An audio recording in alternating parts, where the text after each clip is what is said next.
So, you want to learn how to write a screenplay, but you don't know which one of the many screenwriting books to read. There's a lot of them out there, and they all say very much the same thing. So which one should you read? The answer is none of them, because I am going to summarize every single one of them for you right now in under 2 minutes. 3, 2, 1, go! Every story has a beginning, middle, and an end, or an act 1, 2, and 3. Even if you're telling the story out of sequence, you still have to plan it in the correct order first, then you can mix it up later. At the beginning, kick off the script in an exciting way, introduce the characters, establish the world we live in, show us the status quo. Make the characters interesting, flawed, with distinct voices and their own specific goals and conflicts, especially the villain. Make sure the villain has an understandable plan that makes sense.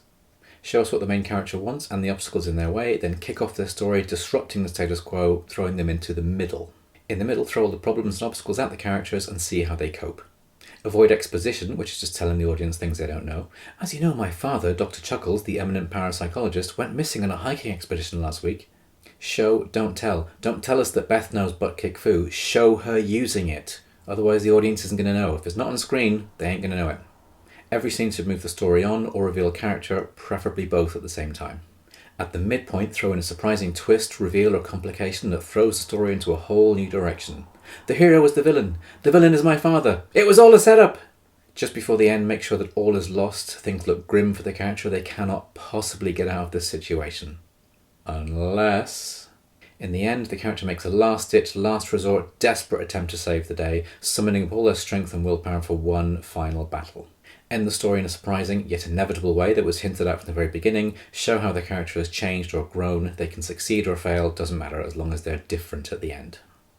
Keep it all between 90 and 120 pages, because 1 page of script roughly equals 1 minute of screen time. Doesn't matter what software you use, free or paid, they're all pretty much the same. They're all as good and bad as each other. Doesn't matter, because you're only going to be sending PDFs anyway. Put it aside for 2 weeks, come back to it with fresh eyes, rewrite it, any payoffs at the end, set them up at the beginning, fix anything that sucks, do it again, and again, and again, until you have a polished, completed script. The end! There, I've just saved you a ton of money and a ton of time. Now go write that script.